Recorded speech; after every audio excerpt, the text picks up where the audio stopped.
Welcome to the Deep Dives. Today we're digging into some pretty ancient texts, but we're really looking for modern, actionable blueprints. We are. We're tackling excerpts related to the Srimad Bhagavad Gita, which is this amazing source that sort of distills the essence of major philosophical works like the Upanishads and the Puranas. And what's fantastic about this source is that it's not just, abstract philosophy. The Gita itself says its knowledge has to be acharanya. It must be acted upon. Right. You're meant to study it, contemplate it, and then actually apply it. So our mission today is really to give you, the learner who feels stuck between, say, professional demands and finding some inner peace, a practical roadmap. A roadmap for balancing wisdom and action. Exactly. And the whole text is built on that exact tension, isn't it? Yeah. It's a conversation on a battlefield, and the hero, Arjuna, he's just completely paralyzed. Totally frozen. He looks at this horrible war that's about to start and asks this, it's the ultimate organizational question. Do I pursue pure wisdom booty, or do I get my hands dirty with this high-stakes action, this karma? If you've ever felt like you need to quit your job to become enlightened, well, this deep dive is definitely for you. And that confusion is, it's actually part of the point. The divine acknowledges two distinct approaches for people. First, there's Jnana Yoga, which is the path of pure contemplation of knowledge. For the thinkers, the reflectives. For the reflectives, yes. Right. And second, there's Karma Yoga, the path of action, which is suited for, the active person. Okay, I get the definitions, but I have to challenge this a little. If I'm an active professional, running from meeting to meeting, how can I genuinely pursue jnana, that wisdom path? Yeah. It feels like it requires solitude. Right. Aren't these two paths just competing for my time, which is already so limited? That is the trap. That's the trap the text wants to clarify. Yeah. The real insight here is that the paths are complementary. They're not competing. So they work together. They're two sides of the same coin. The person who really gets it is the one who sees that both action and knowledge are, in the end, one. So the actionable insight is you do not need to quit your job to find enlightenment.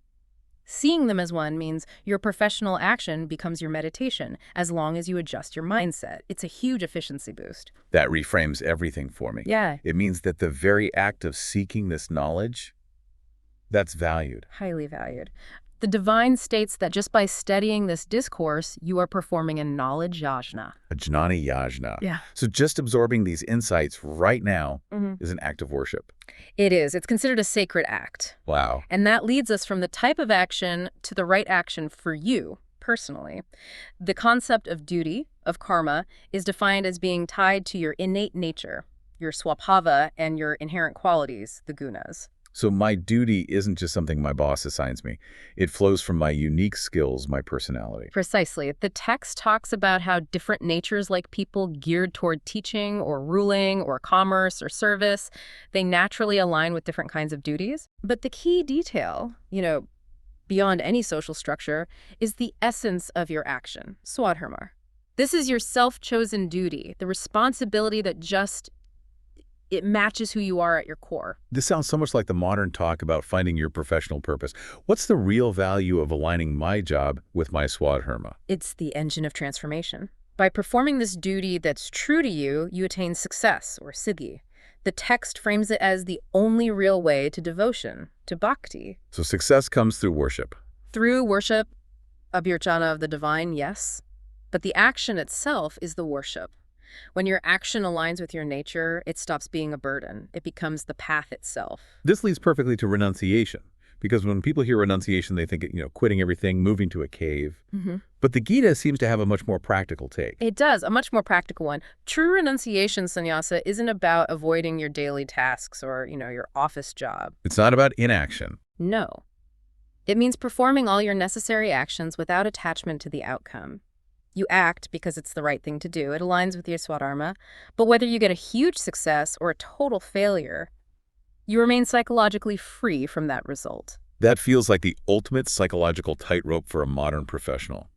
We're trained to tie our whole identity to the results, the promotion, the bonus. The win. The win. How do we build that kind of inner freedom? Yeah. This must bring us to the person of steady intellect, this theta prajna.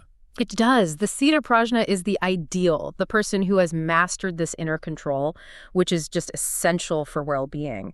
And what's so fascinating is how the text addresses the challenge of dualities, the dvandavas. Constant ups and downs, the good news, the bad news. Exactly, those universal things we all struggle with, heat and cold, pleasure and pain. The text calls them shatoshna sukha dukkha, and it says they're merely contacts of the senses. Just sensor data. Just sensor data, matra sparsha. They are fleeting, they're impermanent, and the core instruction is just endure them, titikshasva. Endure them. That sounds painful. Why endure it? What's the massive payoff for that kind of radical patience? The payoff is enormous. The person who keeps their mind balanced in both pain and pleasure, they become fit for the state of immortality. Amrita Padavi. Wow. Inner stability unlocks the eternal. Think of it this way. Your sensor data about pain and pleasure is just temporary noise. It's like a faulty signal on your car's dashboard. You see it, you acknowledge it, but you don't swerve off the road because of one fleeting indicator. I like that analogy. It shows how intentional you have to be. And before we can become these perfectly stable beings, the text gives us this surprisingly clinical, step-by-step diagnosis of how we lose control in the first place. It does. What's the first step on that downward spiral? It's remarkably subtle. It starts with just dwelling on sense objects, chaya, not even engaging with them, just thinking about them. Just living them live in your head. Exactly. That dwelling creates attachment, or sang. That attachment then breeds unfulfilled desire, kama, and then finally, when that desire gets blocked, that leads directly to destructive wrath, krodh. It's a cascade that begins with a simple moment of mental focus. So obsessively checking social media, dwelling on someone else's vacation, that leads to attachment, then desire. And if I can't afford that vacation, I get angry at my circumstances, at myself. That pathway is eerily modern. It is. The Sthita Prajna is the one who reverses that cascade. This stable mind abandons all those mental desires, mamagatana, sarvankaman, and finds contentment within the self, by the self. So they're not bothered by praise or criticism? Not at all. They're unagitated by honor or dishonor. We've talked about controlling the mind, enduring the temporary, but we have to get to the why. Why put in all this effort? What's the foundation? The foundation is metaphysical. The core insight is that the self, the Atman, is eternal. That's the anchor. That's the anchor. The self is unborn, eternal, imperishable. The body, on the other hand, is temporary, antavinta. Therefore, all the pain, the pleasure, and even the body's eventual destruction, that shouldn't be the cause of our deepest grief. Because our true essence is changeless. It's changeless. And realizing that self often requires devotion, bhakti. But what does bhakti look like for an active person with a 9-to-5? It can't just be hours of chanting. No, it's about continuous practice, obvious, combined with detachment, vairagya. It's consistency over intensity. And the text is very clear.